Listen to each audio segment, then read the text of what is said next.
the thing we're trying to put these batteries in is. Do you see the waypoint? You'll see the Oh, little green circle. That's your actual waypoint. So if you follow it, it will take you to the reactor. The time on it is how long the reactor will be in that position until it moves to the next location. okay. I wasn't sure if that was that or if that was one of you guys.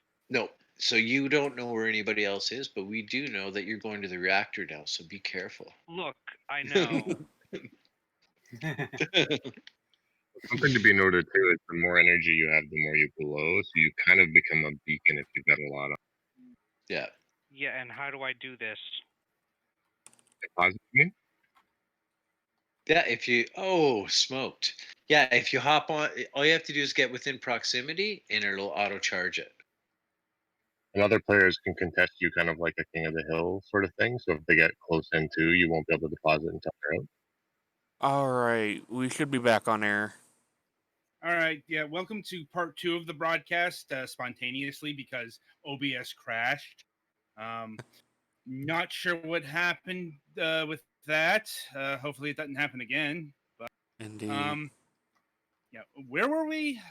I'm not exactly sure where we broke off. So, Oh, I was smoking Cody. There you go. Oh, you're the worst. Oh, and Peter, I got 2 in a row. That's because Peter just got weakened by me. Thank you. You worked it. You worked him in there a I little was bit. working really hard for that.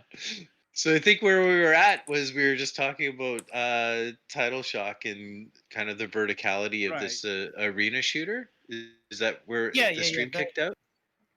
Sounds about right. Yes. Yeah. So, was it hard implementing the verticality of underwater battle? For us, I think we just kind of really embraced it. And the real trick in the whole thing was to throw out the rules around typical map design. And you'll notice as you watch, I don't know exactly where you guys are in the map, but when you look at it, it's pretty open. This map, there's lots of vistas that go out to this fog. The fog kind of defines the spaces, the openings, the entrances, the exits. But unlike typical arena shooters where you get those really tight corners of, yeah, I'm going to camp on a corner and watch somebody come around the edge, this one's really wide open. So it really is more landscape.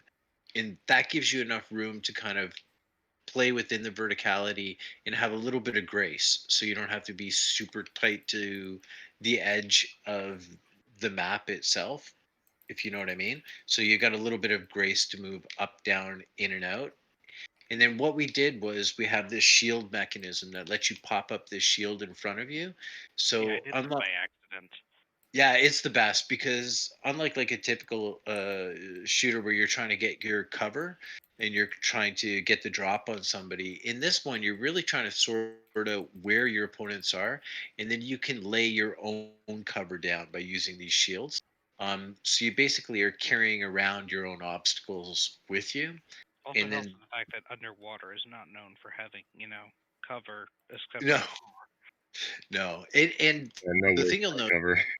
yeah, and the thing you'll note as well about the shields is that the person laying down the shield can see through it, but the other person cannot. So it does work as a complete blind for the attacker, but it gives the person who's laying it down the ability to kind of sandbag the other person because you can watch what they're doing through the shield. Oof. There's some really cool fake out scenarios you can do. Yeah. Oh, I'm trying to get. Okay, so the game is in early access right now. Correct. Is that early access in terms of polish, or is that in terms of content? Like, how much of this game is complete right now? I would say it's early access in terms of content, really, and that would be extended content. In terms of polish and game mechanics, we chose to focus on getting the game mechanics right, getting the rules of our world right, making sure that we had a playground that was functional, and then within that playground, we clearly polished out this one level that's pretty massive. when it gets out of early access, it's more about skins, achievements, kind of consumables, season pass, the typical kind of uh, uh, longer kind of retention mechanisms that you need in the game to kind of make it worthwhile for 30 or 40 hours. Right. And how far along would you say is Title Shock in its early access life at this point? Hard to say.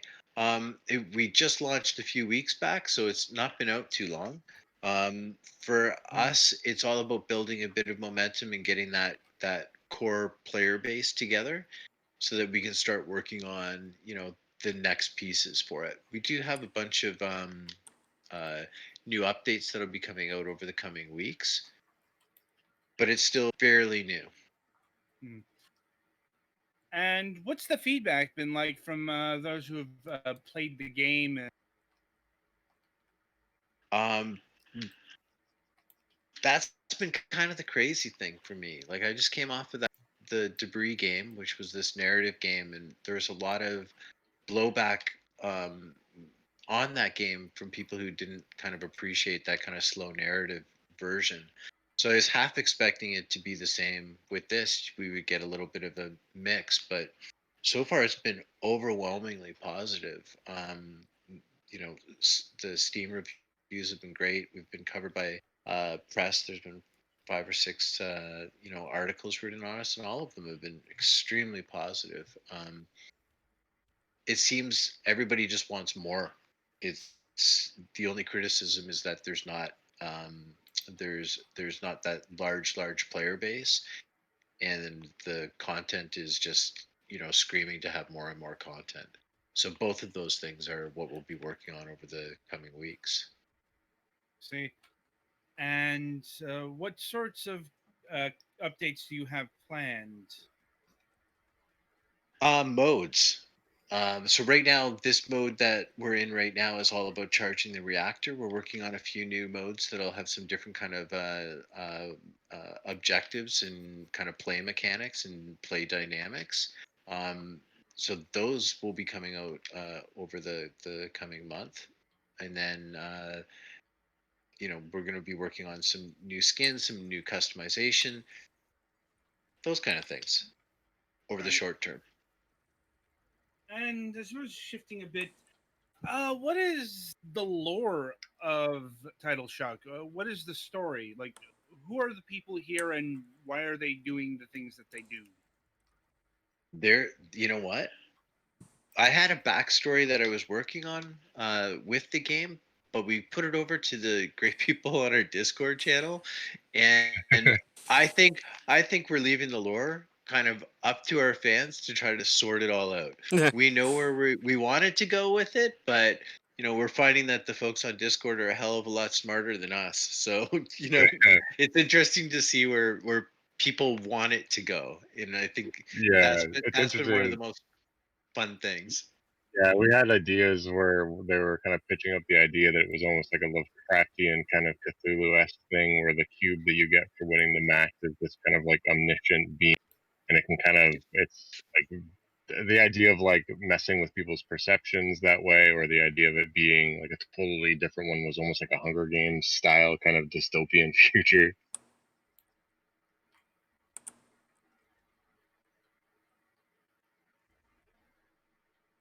Ooh, sorry about The that. world concentrated.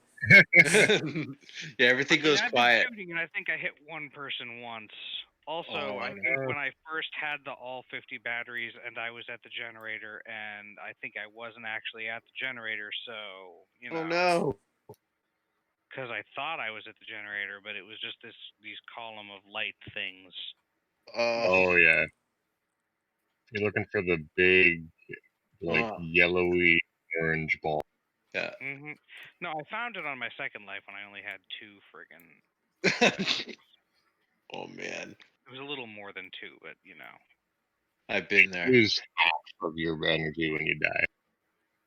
Yeah. Well, and that's the worst part too. Is I normally just feed Cody. Oh, speaking of which, dude just smoked me. Someone has Damn. a sniper rifle. Oh, Okay. and go figure. Cody takes the cube Uh-huh. as usual. Right. Nice. we've got a comment here. The lore is that there is no lore. You are lost in an endless cycle of being born and waking up inside of the water, never knowing anything other than the water. Perfect. Who could have said it better than that? Cut, print, put on the box. That's it exactly. And how many maps do you plan on having for Title Shock here? Is it just the one here, or will there be others? Well, this is another interesting thing about the game. Honestly, this is a big map that we're playing in. There's 5 great big chambers. The version that we just played there is segmented into, I think, 3 of the chambers.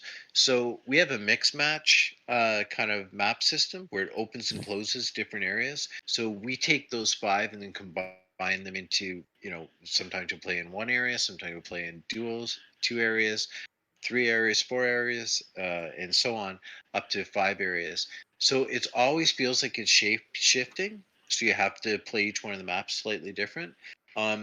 In early access, we're probably going to stick with this map for a while we're getting the rest of the pieces together. But clearly, having a couple maps as we leave early access is going to be what we're going to end up doing. Getting our player base up is the big thing right now. And the map is more than enough kind of dynamic kind of environment for a player base to kind of be retained over a few months. We're hoping. Quick question on this lobby screen and on the cancel button. There's a 7 in the circle that's going down until the game starts. Does that represent the number of people? Because there are 5 of us and it says 7. Yeah, we got 2 randoms coming in with us this round, so you better watch out. Lobbies can get merged, basically. Correct. And that's part of what we're doing to try to ensure that everybody's getting into matches. So it's not really a private match that you're having; it's more of a free for all. But you can go in with your friends to ensure that you're in the same match. Mm-hmm. And duos in squad mode will be in the final version, but aren't currently. Correct. And again, we're just trying not to fragment the player base that we have. Just trying to get everybody in. Just some questions that came to mind since we were on the screen. Yeah, no worries. Indeed. And along those lines, how big is the player base currently? It's really small at the moment. We're hoping that we're going to go on sale shortly, and we're hoping that we can get a player base and giving us a good, 50 to 100 people a day. We're hoping. Right now, we're under that. And are you concerned about that? For sure. Like, of course, we would love to, have a bunch of people, on all the time playing. The reality of the indie game market is it's a noisy market. There's lots of stuff going on. We've spent a lot of time building our game, not a lot of time advertising our game. It's been kind of a quiet release. But I think that we've got the fundamentals there where we've got something that's interesting, and we're hoping that the more we talk about it, the more folks like you guys talk about it, the more people come in and go, hey, these guys actually tried to do something different than cookie cutter.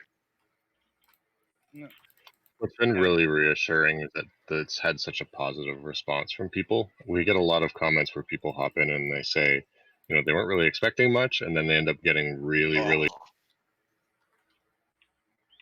Oh, that's good. I remembered to use aim down sights that time. That was really harsh. Did you just take me out? I think you took me out. I took someone out. I think it was the person in the octopus skin. Yeah, that was me. It was horrific. You looked me square in the eye when you did it. It was pretty bad. I think that might qualify as a brick. Look, man, I would be perfectly happy if just no one shot at me and let me collect batteries and charge up the stupid thing. But and usually I die, but sometimes I have to fight back, okay? Good. Sometimes the mouse becomes a man. Wait a second. It looks like you're having fun in a shooter. I didn't think that was possible. See, there's the goal other than just shoot people. I And know. Isn't that great? Suck at. So that's like it's the same in Splatoon actually, where you don't actually have to always be shooting people to be good at it. So That was Also, part of the idea. swimming controls are more comfortable than I expected them to be, so that's nice too. Yeah, and that's kind of the thing that people are surprised about is that it's an underwater game that actually feels nice. Well, one of the best comments we heard on a review recently Oh, was that for some reason, everybody notoriously knows that underwater levels are like the least favorite level in any video game. And they made the comment that for some reason we decided to build an entire game around it, but we actually made it fun, which I think is a huge compliment. Well, well, underwater games can be good when you base the whole game around it. That means you're actually implementing mechanics that work in water, as opposed to Yeah, most bad underwater games are bad, or underwater levels are bad because the underwater mechanics don't work well with the normal mechanics. No, because it's a tertiary thing. It's not part of the main game. And I think the big thing that we were trying to push with this game was that the fundamentals had to be there, and they had to be fun, and they had to follow specific rules, and then everything you build up from that will always work because the core of what you've made is. oh,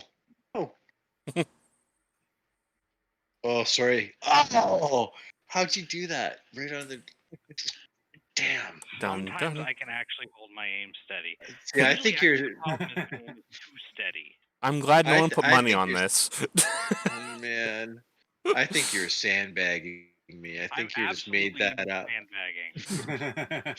You're like a competitive gamer. FPSs. Oh, there you go. all right. And let me see. So, what engine is this game built off of? Unreal, Unity? Unity. And was there any particular consideration that went into picking Unity? We did debris in Unity. So when we built that game, we tried to get kind of really, really high and aesthetic to it. I just love the Unity engine. It works super well in this kind of surrealistic, bright. Didn't want it to be overly photorealistic. We wanted something that was fun and stylized, and Unity just kind of rocked with that. The folks at Unity have been great. Always good to hear. And along those lines, are there any console plans for Title Shock after early access is done? That's a huge part of where we want to go. Is we definitely want to hop onto console.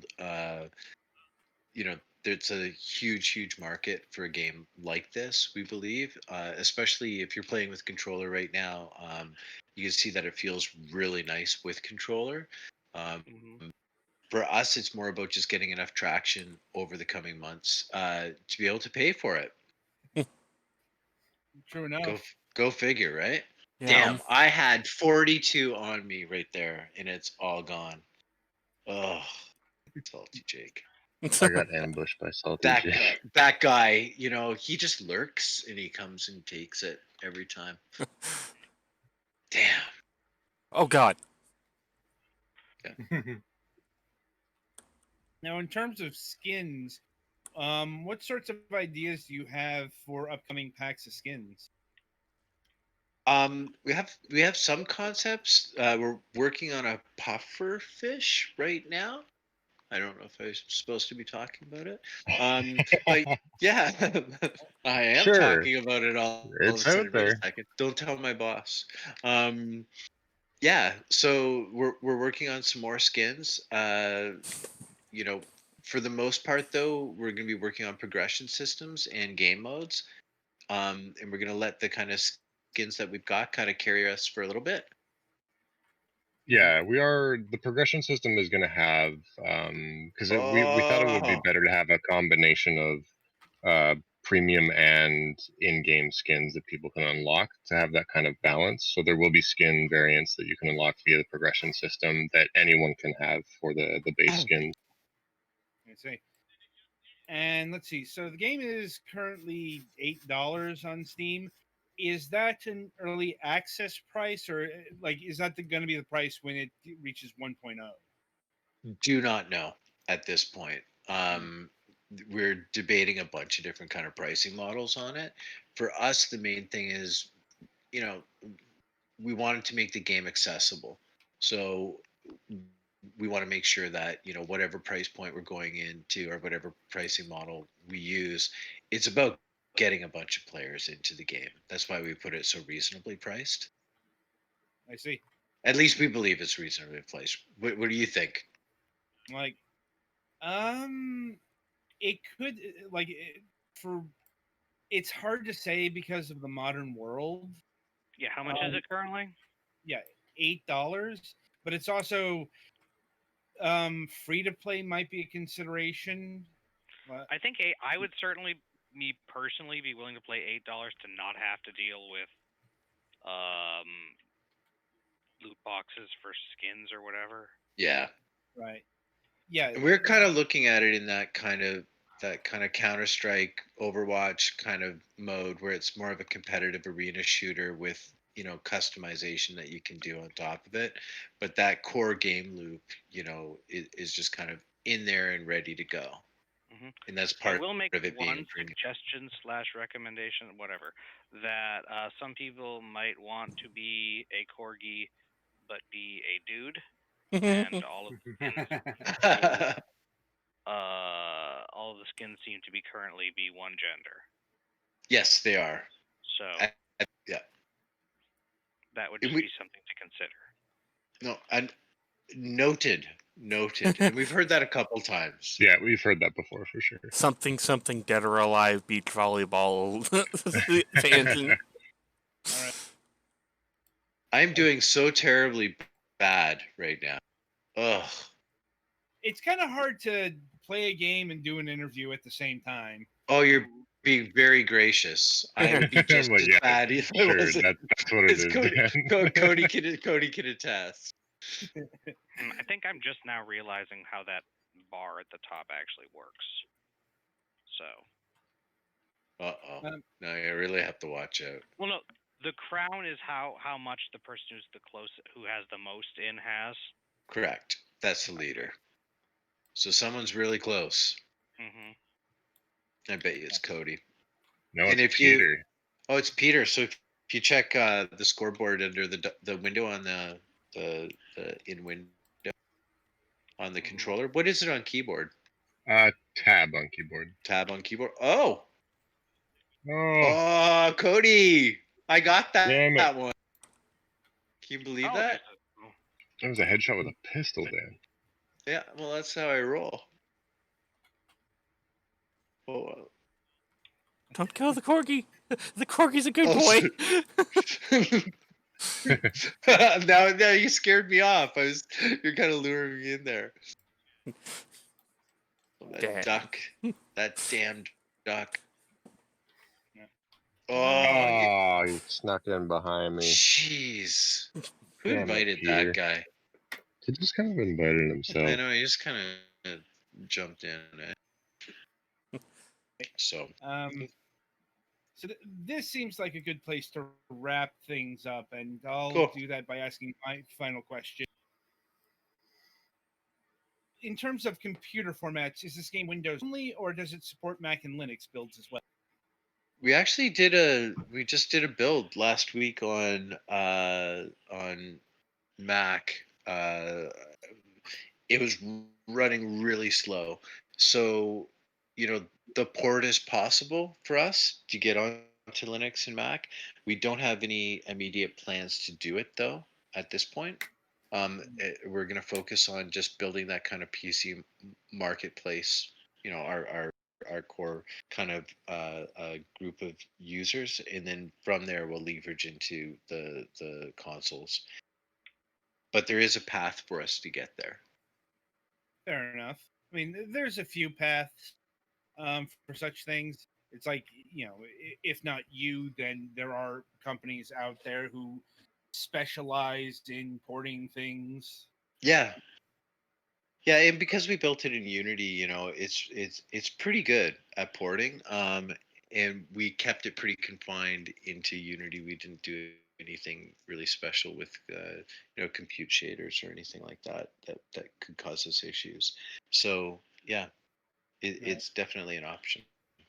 Indeed. And what about you guys? Do you have any final questions at this stage? I think I'm good. I'm good. I think I'm good too. All right. So I want to thank you both for taking time out of your schedule and being with us here tonight. I hope you had some fun. Hmm. Seems Mm-hmm. like it. Like certainly a unique experience. Usually when we have the live demos playing, it's just like us playing. So having developer involvement is a new experience for certain. Hmm. Yeah. And it's nice that you could answer the questions because otherwise I would totally have not gotten anything. So Indeed. Anyway, so the game is Title Shock. It's currently available in early access on Steam for $7.99, or the Title Shock Founders Bundle for $10.05. 16% off there in bundle form. It's got the two skin packs packed in Correct. with it. All right, Petty Fan, play us to the next segment. Okay. Thanks, guys. hmm Yeah, thanks everybody. thanks for coming. Okay. Good night.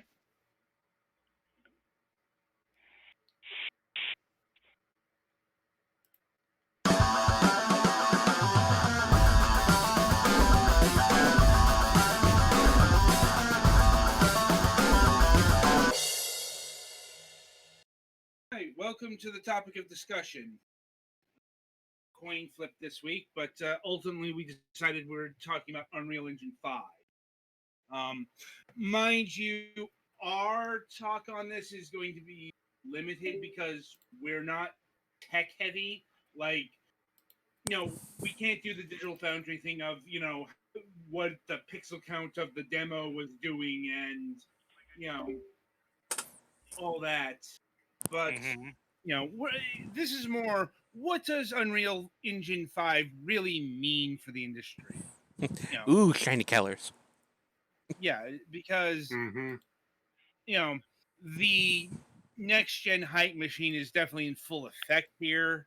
And this is when shit gets especially, bullshotty. I'm not saying that the Unreal Engine 5 tech demo is on level of, say, what happened with Madden 05 or Madden 06 for the Xbox 360, or the Killzone 2 demo. We don't talk about the Killzone 2 demo. I think you get my point, though. But it is important to keep in mind that what was shown off was, at the end of the day, a tech demo. It's a interpretation of what could be with the Unreal Engine 5. And though I'll be honest, there were some seams showing in the Unreal Engine 5 demo. Like, you can see where the priorities are lighting, and that's like with environments. Like, Well, they really, specifically said that was the goal because it's a known thing that previous generations of graphic things, a lot of the focus was put on trying to make the character models get as realistic as possible. And they specifically said this time that more or less their goal was to bring backgrounds and stuff up to the detail that character models are, but they kind of overcompensated with that tech demo because I'll be honest, the character model looked pretty bad in comparison to what they were the environments. Like, that elf hit some uncanny valley, but and also the eternal debate. Okay, I'm gonna say this right now: don't expect 60 frames per second to ever be the norm, no matter what the generation, because this is just not how graphics work in this business. For the most part, yeah, you'll get the occasional game where, like, say, combat, it's really fast, or a racing game, something where 60 frames per second is really vital to the actual gameplay. But the way, especially AAA companies prioritize things, it's graphical fidelity greater than frame rate. So, even with like the power gem that the Xbox One X and the PlayStation 5 purport to bring us. You mean Series X still, for the Xbox? Yeah, whatever. I know. It's some people get anal. It's like, maybe if they had more distinct names. I know. It's like, maybe if I just start calling it the Xbox Sex all the time, that'll Hey, they fucking did that shit. I know. Like, but my point is, like, they're still touting power. They're still touting fidelity. Like, not just Epic Games, but Sony. They're still, and the thing of it is, we're still hitting diminishing returns here, in terms of graphical fidelity. Yeah, we're still getting leaps and jumps and all that stuff, but at the same time, we're also at the point where we can, in sports games, literally render every bead of sweat on all of the players. Right. Yep. And I think that's a big reason why the actual art style of graphics have changed so much. Like, because things like color are in vogue again. And the horror. And stylized graphics and personality, and not every fucking game looking like a dull, gray, desaturated, grim, brooding piece of shit.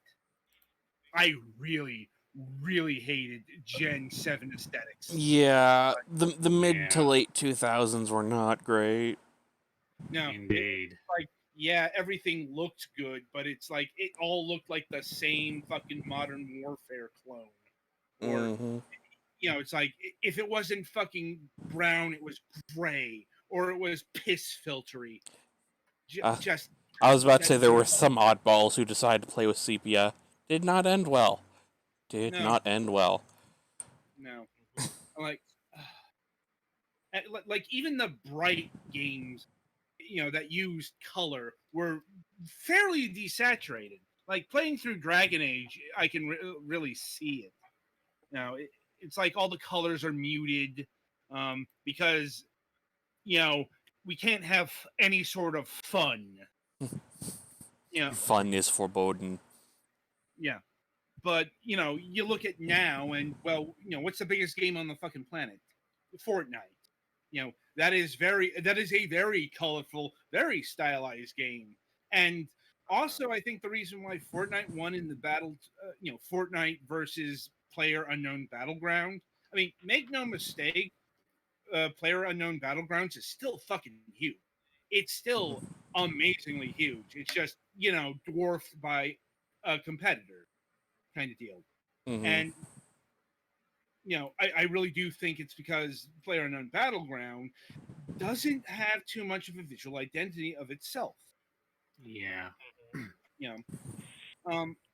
Also worth noting is, like, Unreal Engine 5, at least right now, is being really pushed in the AAA sector.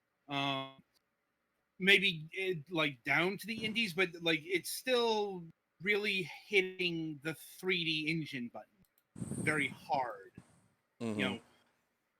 Which is probably not going to increase its popularity among the indie set. Like the bigger move with Unreal Engine 5 was the waiving of the royalty fee. As opposed to, like, you can do good 2D graphics in this engine. Like, honestly, I'm not sure what the capability, like, I don't think anyone uses Unreal Engine to make 2D games, quite honestly. At least full 2D. A lot of 2D games just either use Unity, which is itself not actually intended for 2D, or they just do a custom engine or something, I think. Mm-hmm. Well, they'll use like Monogame or Game Maker, or That. maybe Unity Yeah. was at one point intended for 3D. Like I know Unity 3D, but good God, so many 2D games use Unity. Mhm. You know, we experience that on a regular basis. Mhm. Yeah. But you know, it's like Unreal Engine never went down that. Like if it went down that path, like that's the exception, not the rule. Like it's definitely a 3D engine that wants you to know it can do 3D graphics. Mhm. Now, in terms of the fucking PlayStation 5 bringing, like whatever fucking thing Tim Sweeney or Sony or some fucking marketing bullshit went in, like how the PlayStation 5 can move things forward and all that stuff. I'm like, okay, real talk. Graphical fidelity is always going to be advanced by the PC first and foremost. Mm-hmm. Mm-hmm. They're Even literally using PC parts for next generation. right, and keep in mind, even if the PlayStation 5 is the leap forward that they say that it is, it's not gonna last. I'm like, because guess what? PCs are always moving. This is like consoles are locked in. This has always been the case. Like, it's always been this way, and it's not going to change, because you know your dedicated consoles are always going to be locked to a certain state. Obviously, they bump that up a bit with the mid-generation 3DSing of their boxes, Mhm. but even that's still nothing compared to what the PC can do. Um, put it to you this way: whatever the PlayStation 5 can do, the top end probably can already do it. You know, maybe And if it can't, it'll be able to within a couple months, yes. I'm like, way so before the PS6 comes out. yep. So, this is what I'm talking about in terms of the marketing bullshit. Um, because yeah, in terms of consoles, this is going to be your requisite leap forward, graphically, and they're really tying the Unreal Engine to the PlayStation 5 right now. And I still feel like this whole race for being the most like a photo or whatever really leaves behind the value of actually having a like distinctive visual style and stuff, that because anything that's trying to look realistic is going to start looking old as soon as what's photorealistic gets better, but something that's stylized can still look good later. Yeah. Well, where power is more usefully applied is something like, as we were talking about in the interview, the battle royal genre. That we can get consoles that are powerful enough to have 100 people on screen, and not just like Pikmin detail, but like a fair amount of detail Mhm. going on there. So you can, it's like having more power for new gameplay experiences. That used to be the excitement. Not just graphical fidelity, but it's also, what new gaming possibilities can this unlock? And, we're not really there anymore in terms of at least what Microsoft and Sony are pushing. And unless they're Like, fixing to push VR again. Sony is, Microsoft still whatever on VR, at least last time I checked. I mean, like right now in terms of like new gameplay experiences, like it's all about cloud apparently. Although, you know, that hasn't materialized yet. At least, Google's certainly not the company to deliver that. I think a lot of things, as long as the biggest sellers are friggin' relatively military shooters and like sports games, then the gameplay mechanics don't necessarily feel like something they might want to advance so much as being able to count the hair follicles on the back of some football player's hand or something. I mean, and I'm sure another question is, how how much is Unreal Engine going to be used? I mean, probably like I see it about the same amount in terms of the AAA set. Like, you know, Unreal Engine 3 used to be like that's the ubiquitous one, at least in terms of the AAA set. Like people forget like when EA and Warner Brothers and Ubisoft, like all the big AAA studios, used Unreal Engine, but that hasn't been the case ever since the start of this generation. Like EA moved to Frostbite, and Ubisoft has I forget what their internal engine is called that powers the Assassin's Creed games, but you get what I'm talking about. But I suppose that's another reason why they waived the fees, at least for the time being. They want more people using Unreal Engine.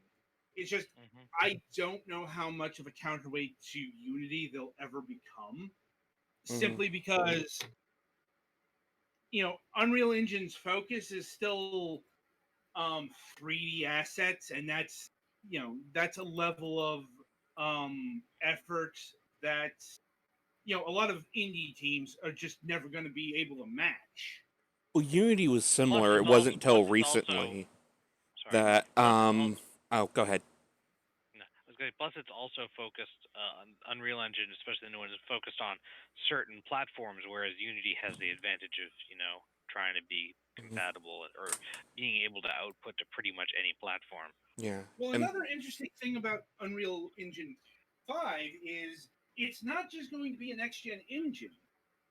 They have said that Unreal Engine 5 is going to be backported to everything that's compatible with it. Like, so, I don't know, or I don't think that they've revealed like details of what Unreal Engine 5 is going to do for, say, the Xbox One or especially the Switch. Personally, I doubt they're gonna get it working on the Switch unless they have a magic super Switch hidden somewhere. Maybe they do, because I mean, the release of Unreal Engine 5 is a bit weird, because I think it's like the initial version is going to be summer of next year, but the full access is coming in the fall of 2021. At least that's the plans for right now. But with COVID, who knows how much they're going to be able to stay on track for that. But I gotta say, like, Unreal Engine 5 doesn't really excite me all that much. At least not what they showed. It's like it's it's extension and refinements of what we had going on this generation. Like I guess there's still a certain wow factor with the level of detail and the increased fidelity. It's like, and I think the real game changer is more in being able to implement ray tracing. I know ray tracing is more gimmick than anything else right now. Yeah, but, basically. But there's potential there. I've seen what it's done to Minecraft, and it literally looks like a different game. So I can see why people are excited about that. But that's kind of what I'm talking about. Like that's lighting. That's another area that's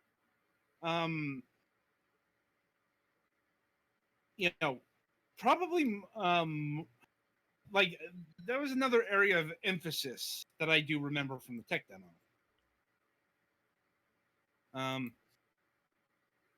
But yeah, I'm trying. It's like I'm trying to think of another area that is always sorely lacking, but I don't think is ever going to get focus is, and I'm not sure how much an engine can do this, but AI, like. AI has, I won't say stagnated, but it's certainly not advanced in comparison to other factors. Yeah, a lot of it's still if-then statements, basically. And once you Right. can figure out its pattern, it's basically done. Uh-huh. Or what And do we call them? State machines, finite state machines, Mm. right. which I guess is just an elaboration on. Let's also Yeah, keep in I'm sorry. mind. I've been watching the was it Game Maker's Toolkit doing the School of Stealth things recently. Right. But it's also keep in mind, games have been getting bigger, and bigger, and the bigger you go, the harder it is to hone in on things. It's why your linear corridor shooters always going to look better than your open world shooter in terms of like raw pixel counts, because Mm-hmm. there's always because there is more world to render. Well, also less of a chance of somebody being stuck in a tree or building somewhere. Uh-huh. I mean that's also why open world games are a lot buggy. It's Yep. just, there's literally more to polish. Like, and I'm I'm guessing like when we like in terms of like when we're actually going to see actual Unreal Engine 5 games, that's probably incumbent on when we're getting the PlayStation 5 uh reveal. Like maybe first party Microsoft stuff, but we've already had the gauntlet kind of laid down with Xbox Series X games. Although, oof, like once again, well, I mean, they're the ones who used a lot of pre-rendered CG trailers. Again. Well, it's like some things really don't change. We've always seen these things since they became things. Insert joke about war never changes. Uh, yeah. But yeah, I mean, Unreal Engine here in and of itself is touting the world's most powerful real-time 3D creation platform. So, again, I'm not like I imagine Sony's gonna have some Unreal Engine 5, even though like once again they've got their own internal engines, like the trying to remember like the Deca engine. Like it's the engine that powered Horizon Zero Dawn and also of all things Death Stranding. Like it's like that was Gorilla's creation, but one of the things that Sony is doing for the upcoming generation is they're they're kind of merging all of their in-house studios into one umbrella, like even further. That's like the idea of PlayStation Studios. So what that theoretically means is that all the different branches will have access to like Gorilla's technology. Although I really hope that they don't force everybody to use the same engine because okay, EA this generation has been a fucking cautionary tale about that. Also, looking at you, Bethesda. Right, but especially EA. Like the fucking Frostbite engine, like that was made for Battlefield. And Oh it's god, like Need for Speed Payback with. Oh god, you're making me have flashbacks. I'm like Anthem, Oh, Mass Effect Andromeda. Like the stories are there.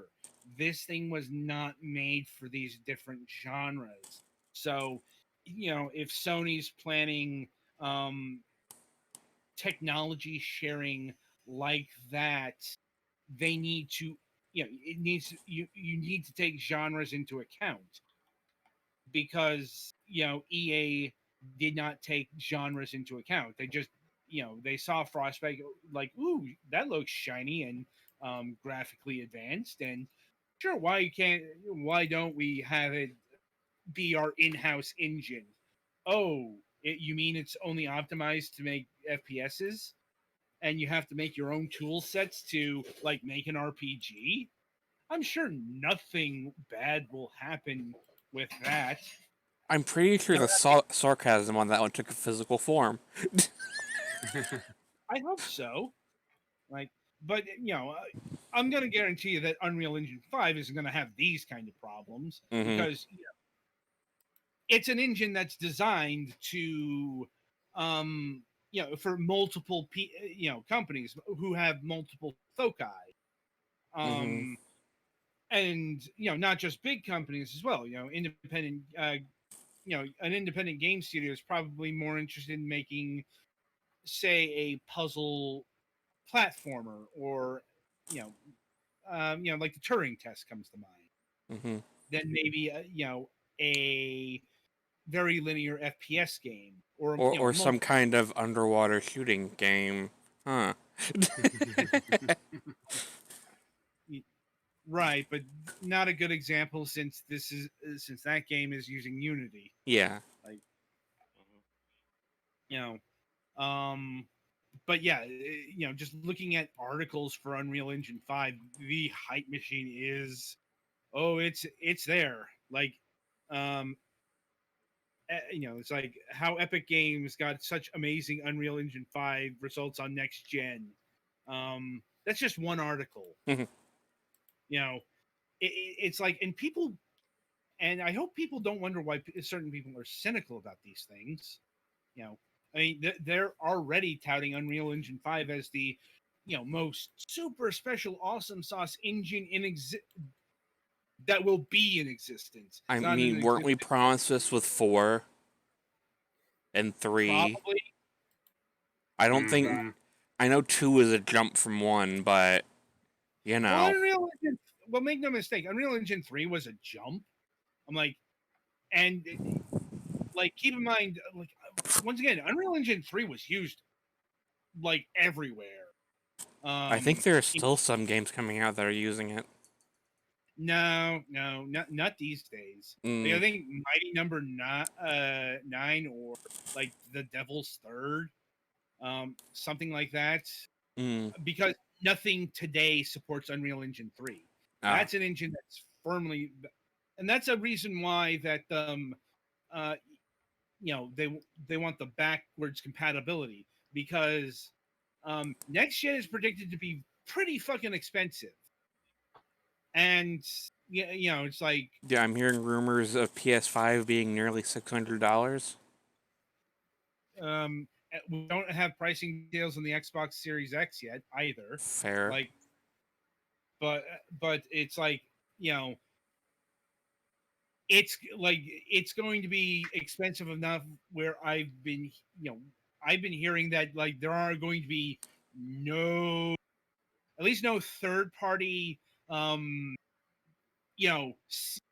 PlayStation 5 or Xbox Series X games.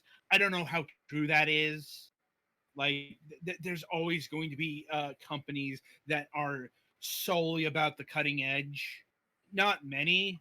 Like, certainly, like the AAA set, they're going to be dual generation for a good couple of years there. And yeah, it's going to be years. Because, like, keep in mind, when the PlayStation 4, Xbox One generation started, it took about 2-3 years there to work the previous generation off. I mean, that's just where the state of game making is right now. In terms of, like, the your AAAs of AAAs, not helped by the fucking live service deals. That's gonna be fun. Like, but yeah, so will Unreal Engine 5 be sure? Unreal Engine always is. Do I think it's going to live up to the hype it's getting right fucking now? No. I'm like, because Unreal I think it gets forgotten, or at least the hype machine's kind of forgotten. Unreal Engine 5 isn't a platform; it's a tool set. It's an engine. You use this to make games, and how good the games look are going to be incumbent on the developer. I guess, yeah, there's going to be a certain baseline fidelity if it is the assets, like this be. But once again, it's up to fucking artists and game makers and all of them to make the engine, Unreal Engine, sing and provide, a stunningly looking game. That's how it actually works. So we'll see who's going to be able to pull it off. Indeed. Well, and I think everybody else also really skipping over the real question, which is, okay, when's Unreal Tournament 5 coming out? I'm kidding. I think Unreal Tournament 5 is just Fortnite update. The last one apparently was the sequel to 3 was canceled, so... Yeah, there was an Unreal Tournament 4, or they just called it, like, Unreal Tournament, and you can still play the remnants of that on the Epic Games Store, but it's something that, didn't go anywhere. A lot of Epic's projects during that time frame didn't go anywhere, including Fortnite. Like, Fortnite for the Battle Royale mode, but did you know that Fortnite was originally like a creation tool kind of thing? The Save the World mode, which is still undercooked to this day because nobody cares about that mode. Indeed. Like, the Battle Royale mode was just something they bolted on quickly to cash in on the Battle Royale craze, and they kind of just almost stepped into creating the biggest game in the fucking universe. Currently. Right. My point is, Epic Games, in terms of that, like, actual game development, they're mostly about Fortnite. They've got some other projects going on. Like, they released, what was it, Battle Breakers last year, and they've got a game called Spy Jinx that they're developing in collaboration with Bad Robot Productions. But these are small side endeavors. They're not engaged in an Unreal Tournament size thing, and we don't know if they ever will be. Mm-hmm. I mean, for fuck's sakes, you want to know how little they care about Unreal and Unreal Tournament right now? They don't even have the back games on their own fucking store page. Like, if you want to play Unreal Tournament 2004, you have to buy that off of fucking Steam. The irony. I'm like, well, keep in mind, all those games have been on Steam since like 2009, maybe. Like, they've been on there for a fucking long time, but they're still, they're so about the now that they don't really care that their old Unreal games are only on their competitor's storefront. Like, and keep in mind, the same is not true for Valve. All of Valve games are on Valve's thing. Like, and they're still at least nominally supported. As supported as, say, Half-Life 1 gets these days. So, like, they ensure modern compatibility and things like that. Anyway, that's getting a bit off base here, but yeah, Unreal Engine 5. I'm sure it's going to be nice for the game devs, but personally, it's working in a space that I don't focus, or we really don't focus on, because our beat is, let's face it, mostly the indie beat. Mm-hmm. But I think the thing I'm going to be most interested to see is, like, what the Japanese devs are going to do with Unreal Engine, because Unreal Engine's really popular in Japan, and honestly, a lot Japanese games on the whole have better artistry than Western games. Yep. Like, I'm sure that's a controversial statement, but I stand by it. Like, anyway, so yeah, that'll about do it for this installment of Fragments of Silicon, and indeed, that'll about do it for this season. We'll be back in mid-June Already got about the first 4 or so weeks booked up in terms of both reviews and guests. So it's been, it's been a fruitful couple of weeks on that end, in terms of adjustments and changes and all that stuff. I don't think anything's in the works. At least not on the 14th, right? I know. Yeah. Like I said, we might do some game announcement streaming depending on circumstances. Although considering like the Nintendo Direct is no longer a thing right now, that it's just really kind of hard to do that stuff because it's all so fucking decentralized. I'm kind of annoyed at this because instead of having an intense focus for 3 days, it's just okay. Is something happening today? Like, maybe we'll stream the PC gaming show, but the PC gaming show tends to be kind of understated. Like I said, it's all kind of fast and loose because, well, it's the break. But until season 13, I shall wish you good gaming.